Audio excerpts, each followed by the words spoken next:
introductory notes from 4 panelists who come either from Tampere University and or the organizing research project. So I would like to introduce the panelists. First we have Sanna Turoma, professor of Russian language and culture at Tampere University. Then we have Svetlana Shenderova, researcher in EDUneighbours project at Tampere University.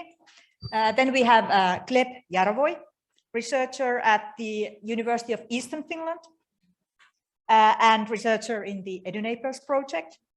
And then we have Iuliia Gataulina, PhD researcher at Tampere University and also researcher in the EDUneighbours project.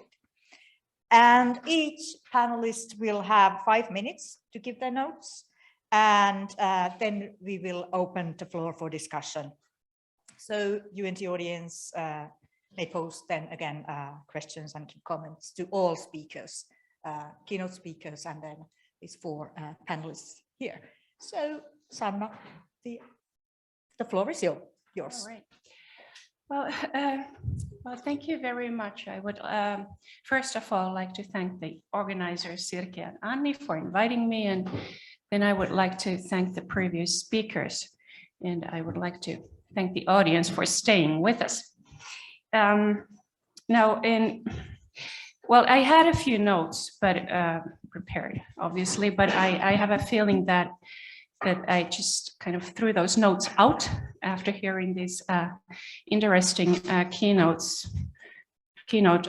talks. I feel that I have to review a little bit of what I was going to say. Some of the points I had in mind have already been said, and then there were also very interesting points that I would like to maybe respond to. But let me first start, or what I'd like to do, I would like to return to the first days of the war, or to those days when we heard the news that Russia had attacked Ukraine. Now, here in Finland, obviously, we were safe, but shocked.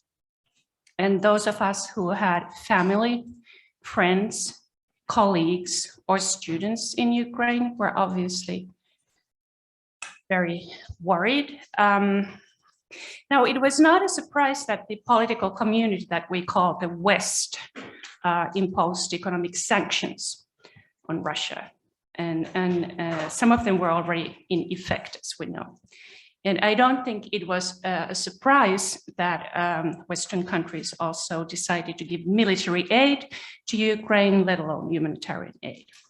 But I think what was a surprise, or what came as a surprise, certainly to me, and I have a feeling to most of us here present here today, was probably the fact that the Western countries decided to implement the academic sanctions or boycotts. I don't know how you felt, but I certainly was, that this was, if I had, had I thought that there will be a war, I don't think I would have anticipated there will be this kind of a disruption to what for me is a sort of a daily routine of my academic life, namely being in touch with my Russian colleagues. So that was, severed, I'm sure was pretty much a surprise to most of us.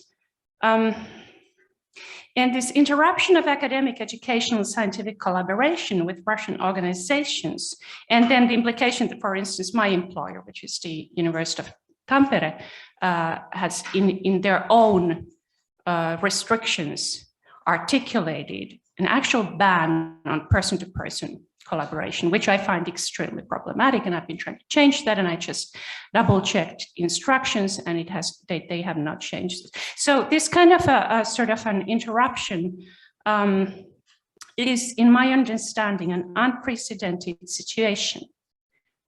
Obviously, everything that we're going through at the moment is unprecedented, but that too. So that makes the future quite blurry. Now, the one thing that I would like to say, though, that I feel that has perhaps not been brought up in the previous speakers' talks is that the consequences do not concern only Russian and Eastern European area studies. And the consequences of this kind of academic boycotts do not only concern Russian science. This was a concept that came up in Oksana's talk when she talked about the survey. And this kind of boycotts do not only concern the humanities or the social sciences, but this kind of boycotts and this kind of ban on academic collaboration concerns also natural sciences, and it concerns it concerns natural sciences globally. And here's the thing, that this is the first point I want to make. I had a phone call or a conversation with a climate scientist at the very beginning of this all, and we were discussing the consequences of the boycotts and the sanctions. And just an example, he's been collaborating with Russian partners for a couple of decades, and with quite significant investment, financial investment, they have established weather stations across Russia. And these weather stations are very important for collecting data for studying climate change. Now, as he told me, this was endangered. The data collecting, the data gathering, and thus the research. And this is just one example. I'm sure there are many others. I'm convinced there are many others. And this is one of the things that makes this, when I say lamentable, obviously the lamentable thing is the war in Ukraine. But how would I say? The war is a distraction. And it stops us from seeing problems that concern the humankind, and the problems that we were doing research on, or people were doing research on across the world, globally, in collaboration with Russians. And now that all is stopped. So as far as I understand, it's at least in danger. So I think that this is something to consider. This is something to consider when we talk about Russian area studies and Russian and Eastern European area studies. And within that field, my own background, which is in Slavic studies and Russian cultural studies. I'm professor of Russian language and culture. And within, as I'm sure many of you understand, within that global community, there's a collective crisis going on, and there's a lot of whining going on. And I do not like to whine. I do not like to whine because people who have a reason to whine are those people in Ukraine. Their plight in comparison to ours is just that there's the tragedies there. What comes to this academic field that I personally represent, and I'm focusing on that, Slavic studies and Russian culture and language. Well, okay, although I'm sighing, I don't want to whine, but I sigh. What can I say? A lot of the things that Kåre was saying were, I found, resonated with me, and that was thank you very much for your talk. So the sanctions affect field work. We know that there are scholarly projects that got just funded and cannot be conducted now. They have to be reconfigured. So there's all that, and just gathering data from the field is impossible at the moment. There are networks. A lot of time and energy has been used by individuals and institutions over the 30 years or so worldwide to create research networks. Those are all, tough. And obviously we can't just let it go like that. But this is one of the things that is very problematic at the moment. Funding schemes. There were collaborative funding schemes. There are prominent Western scholars who actually got prominent money from the Russian government to conduct research in Russia. That is, no longer there. They had great plans, cannot be done.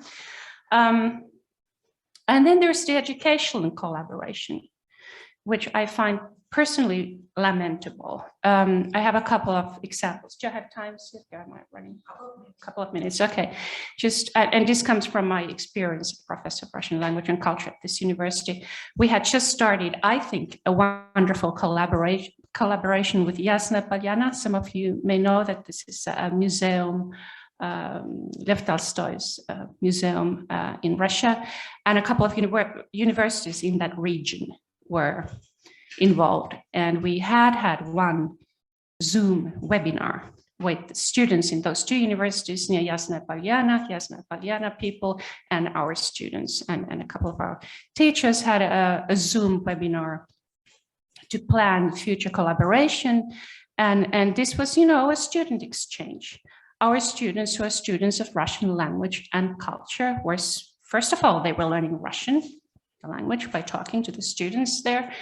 And the Russian students, if I understood correctly, learned, even in that rather brief encounter, already something about the sort of mode of learning Finnish students, and perhaps a certain critical thinking, perhaps certain methodologies. And this was the thing we were going to develop as a sort of form of collaboration. The other thing we had going on was with the Petersburg State University, the professor of Finnish there and professor of translation studies, Russian Finnish here, were collaborating with a group of students. And the idea was that those students at the Petersburg University were learning Finnish from our students, and our students were learning Russian from their students. So what could be wrong with this, right? But this is this talk. And then the third thing, and here I come to Lisa's talk, which I thank you very much, Lisa. It was heartfelt, and I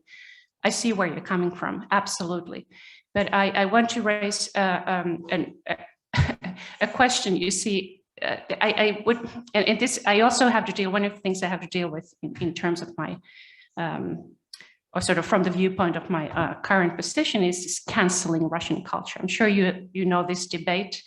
I personally tend to agree with an American colleague of mine, Kevin Platt, who had an op-ed in the New York Times recently, where he was saying that the irony of canceling Russian culture is that if we cancel Russian culture the way people have been doing it now, we actually end up advocating the kind of understanding of culture that is hegemonic, sort of a hegemonic totality, as Vladimir Putin does. There is one Russian culture, whereupon there actually are many Russian cultures.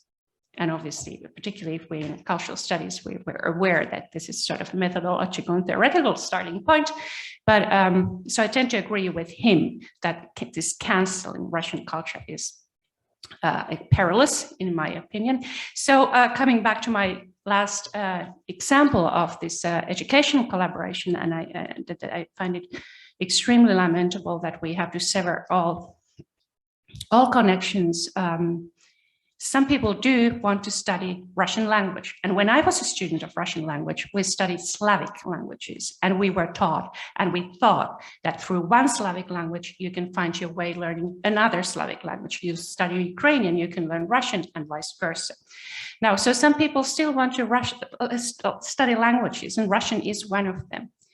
And okay, so during the pandemic, part of the program is to send the students to Russia for 3 months to learn Russian on the spot, in practice.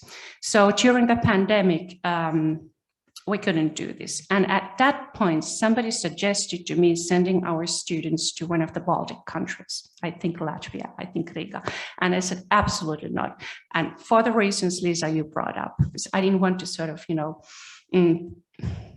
I don't know, advocate the idea of the kind of Russian imperialism. At the same time, the fact is that there are Russian-speaking communities outside Russia, and some people even have hybrid identities, they're bilingual. And this is something I think we should people to allow to feel too, or to be too. But now, after the war, we just simply cannot send our students to Russia, but we have to find a way to send them somewhere where they can, be immersed in a Russian language community. So unfortunately, we are now looking at this kind of options that were brought up in understandably problematic light in Lisa's great talk. Okay, so these were the things I wanted to say. Thank you very much, Sanna. Thank you for bringing us these also concrete examples of the implications of the war for Russian studies. So I'll give now the floor to Svetlana. Dear colleagues, first of all, may I ask those who join us by Zoom, do you hear me well? Thank you. Thank you for the university, for Tampere University, for the opportunity to share the results of my studies, and special thank you to Ukrainian colleagues who joined us from Ukraine and who found a spirit of power within themselves to participate in this event during the war. I outlined the ways and the first results of cooperation continued between Russian and international academics during the war. I show why the announced academic boycott does not work and how it is used by Putin administration. I also show how academics affiliated with Russian universities continue cooperation and career development abroad. And finally, I conclude how this helps to save the regime and translate a certain picture of domestic and international audience. Putin's administration has hugely funded visibility of the selected academics and universities since mid-aughts through the series of national projects and 5100 academic excellence initiative. In particular, much before this initiative in 2008, Vladimir Putin signed the government resolution where he ordered his administrative directorate, I mean, Управление делами президента Российской Федерации, to distribute funding directly within the Higher School of Economics. Under the motto to enhance the competitiveness of the Higher School of Economics amongst the leading world research centers, Putin, his administration, and approved university managers determined the principles, limits, funding schemes, and selection of for international cooperation. The same is true for RANEPA, Russian Academy of National Economy and Public Administration under the President of Russian Federation. And the same is true for Putin's alma mater, St. Petersburg State University. In addition, the Account Chamber of Russia plays a particular role. It controls the budget expenditures on national projects and these aforementioned universities funded, but simultaneously the Account Chambers of Russia is deeply involved into the activities of the controlled universities. The official websites of these universities and publicly available regulations provide data in accordance with which these state universities have shared administrators, academics, and the members of supervisory boards with such universities as European University in St. Petersburg, the Skolkovo Institute of Science and Technology, Skoltech, and Moscow School of Social and Economic Sciences. For example, Kåre mentioned the reprisals in Moscow School of Social and Economic Sciences, whose dean was simultaneously the dean of the Institute of Social Sciences in Russian Academy of National Economy and Public Administration under the President of Russian Federation. So it definitely seemed to be a kind of intra-specific competition to which the other academics were not be allowed to participate. These people could combine their activities in these several universities, migrate between them, use them as additional platforms on the case of firing from the state universities, and or use their affiliation for the Western audience. Unlike the majority of Russian academics, their set of academic privileges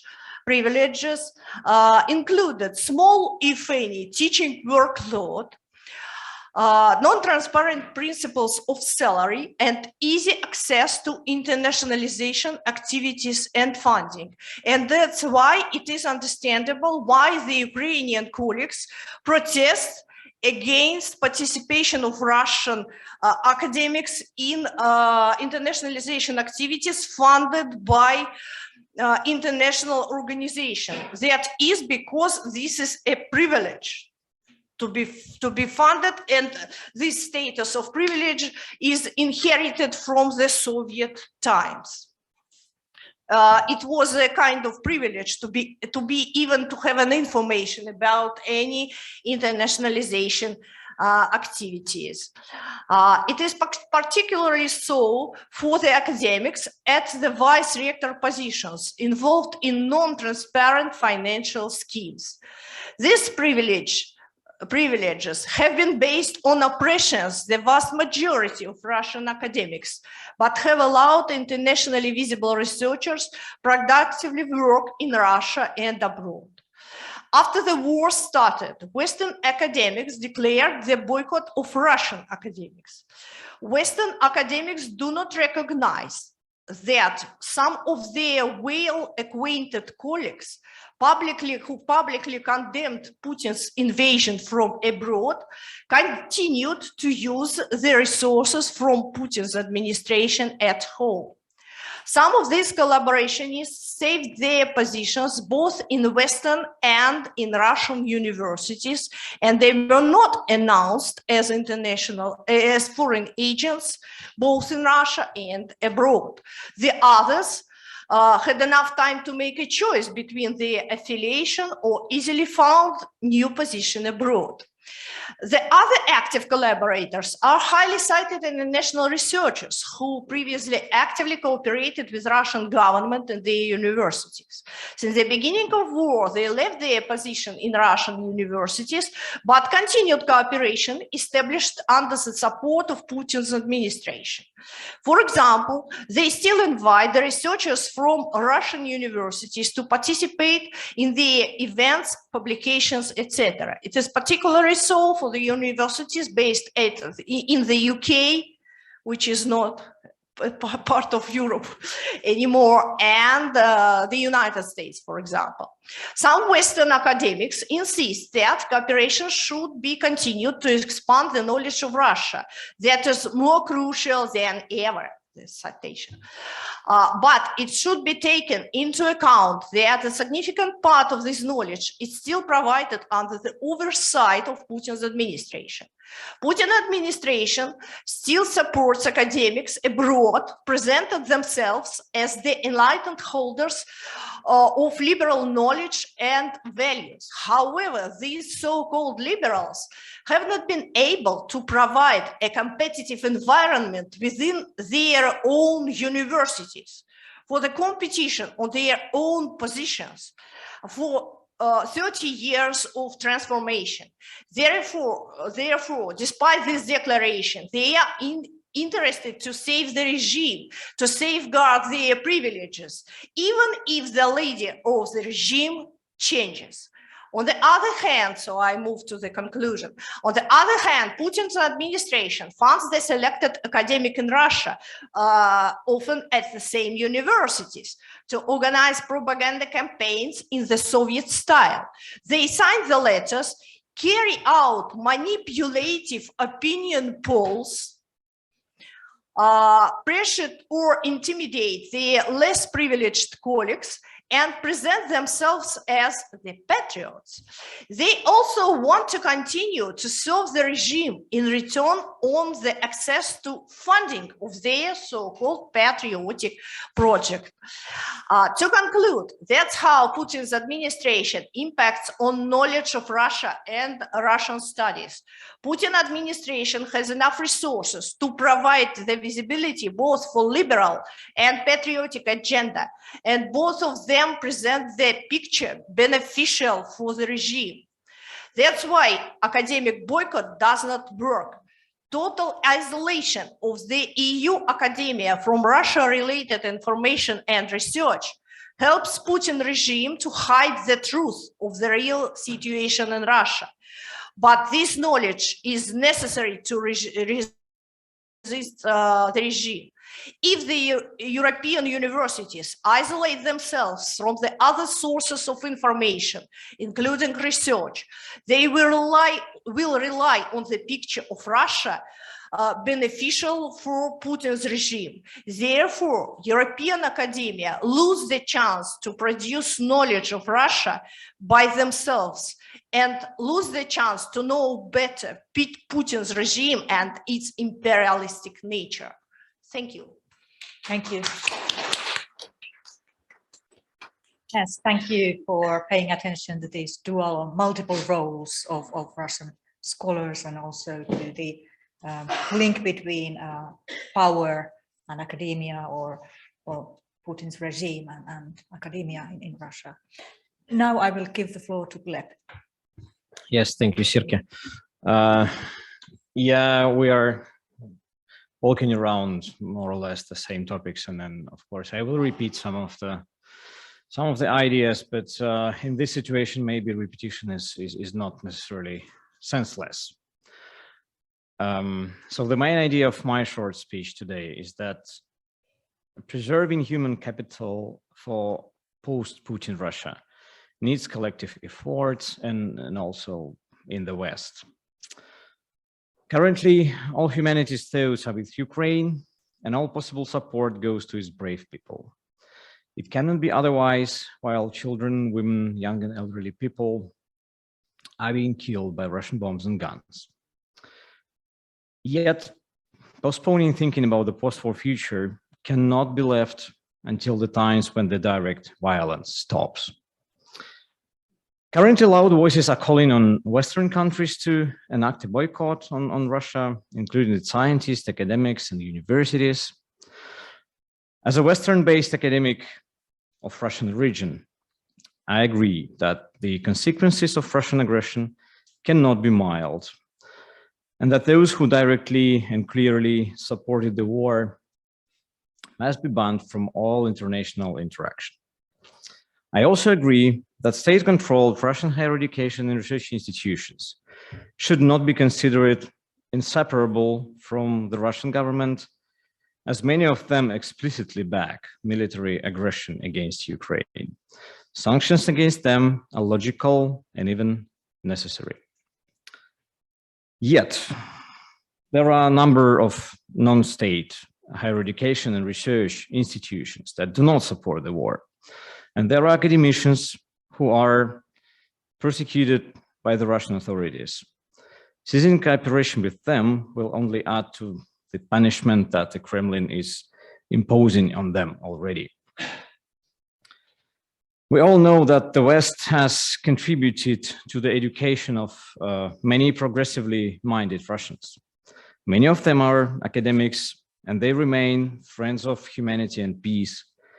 They promote openly or behind the scenes the anti-military agenda in Russia, even today. So refusing to interact with them is a kind of betrayal.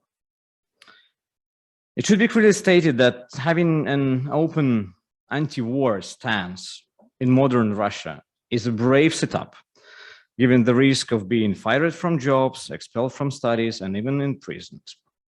I will only mention one case of the current persecution of my colleagues by Russian authorities, because I was directly involved in that situation. On February 27, together with two colleagues of mine, Vladimir Gelman from the University of Helsinki and Mihail Filippov from Binghamton University, will launch an open appeal of political scientists against the war.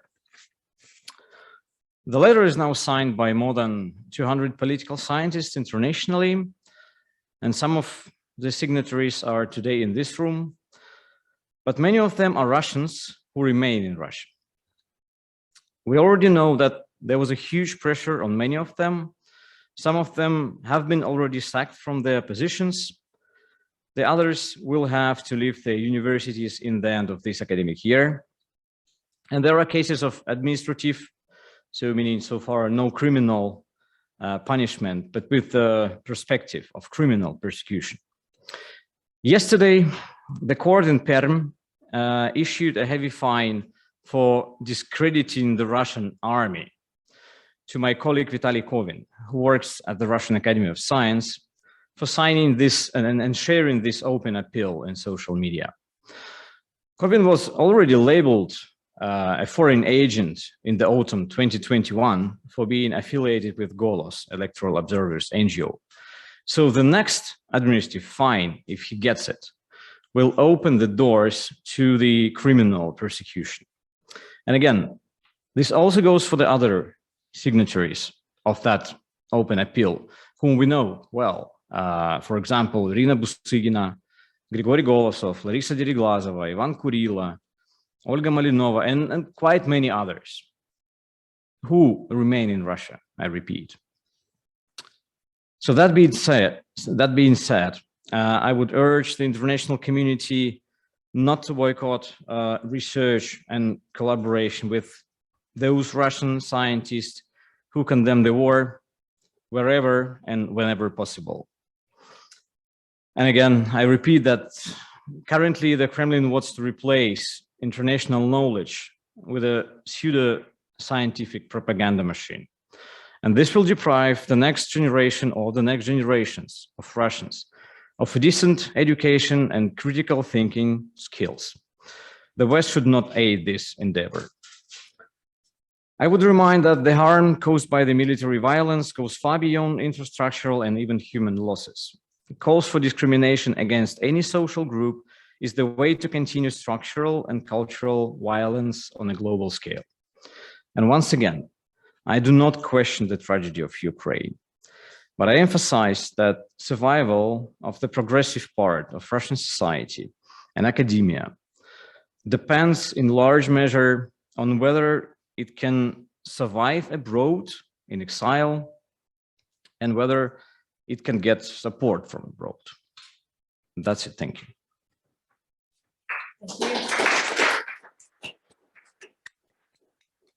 Again, a very important point made about the political scientists against the war and how we should see from that perspective, which we can then discuss later. But now I will give the floor to Iuliia.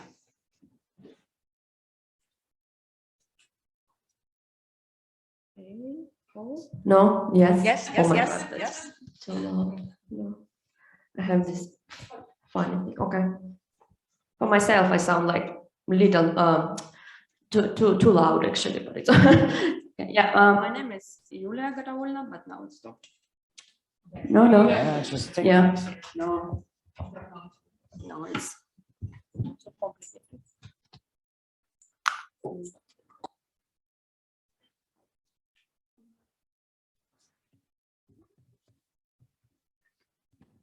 Yeah, so my name is Iuliia Gataulina, and I'm, as presented, I'm a PhD researcher at Tampere at the politics department. And first of all, I would like to thank for inviting me to this panel. Well, hopefully with my only PhD, or like not even PhD now, like expertise, I can maybe add something to the discussion. But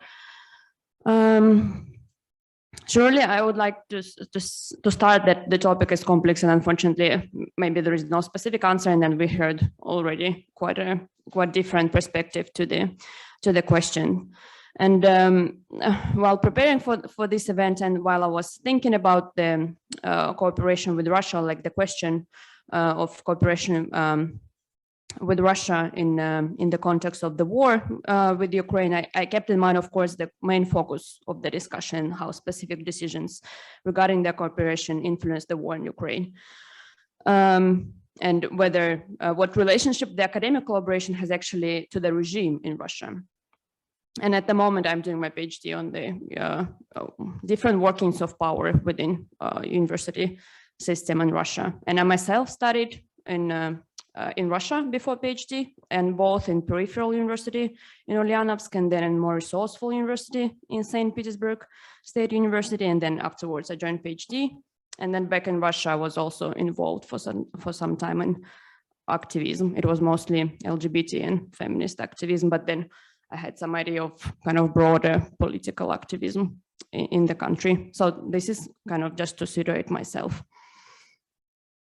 And also kind of I had to revise my speech after hearing all that, because, well, I'm concluding and then there are a lot of things that already been said. I don't want to kind of just state maybe some obvious things that have been brought up about the context. But then I also would like to say that this event is also emotional for me. And of course that my first kind of, I stand with solidarity with people in Ukraine and oppose the war. And then I have been grieving over the Ukraine, but I was also grieving, like if it emotionally put about Russia and what's happening with Russia, because, well, Russia is my home and then I wouldn't get another one, even though I move.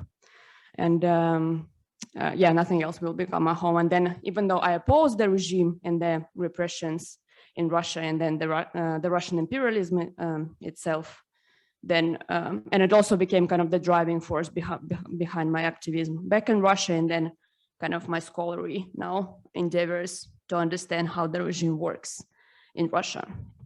And coming from that background, I think my main message would sound, well, maybe correspond to what already been said, is that I kind of ask of avoiding to homogenize Russia in one entity of being Russia.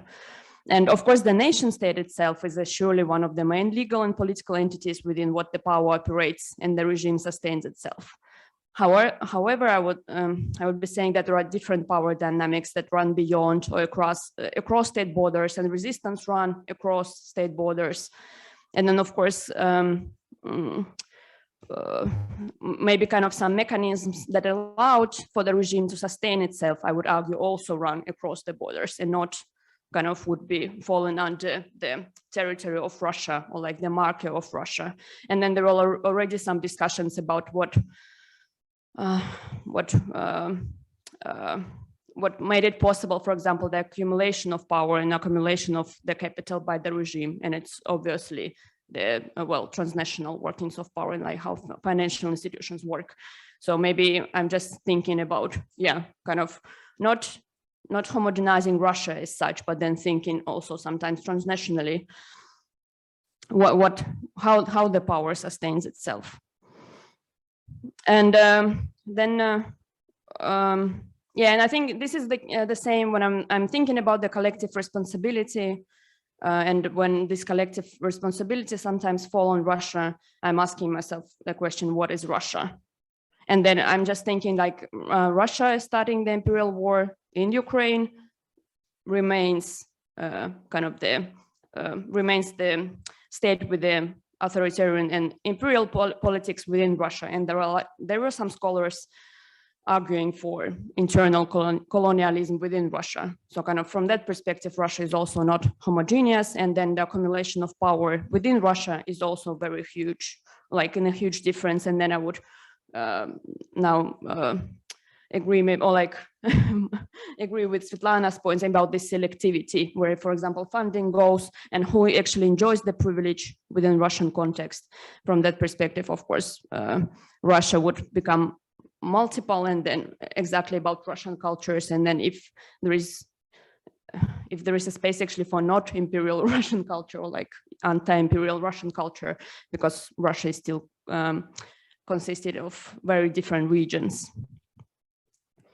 Yeah, and then when we return back to what is happening in universities, of course, the claim against homogenizing, we see the different statuses within universities in Russia, but also that university administration then has an immense power to decide what is happening within university. And then it has been not only with these new laws on the when you get the persecution for anti-war statements, and also the erosion of academic freedom, but also erosion of labor rights, for example, of academics. And then academics became much more precarious, especially in the regions when they don't have any stable position. And then, of course, their participation in any organizational activity within university is very much reduced. So they can't actually influence what is happening at the university administration level.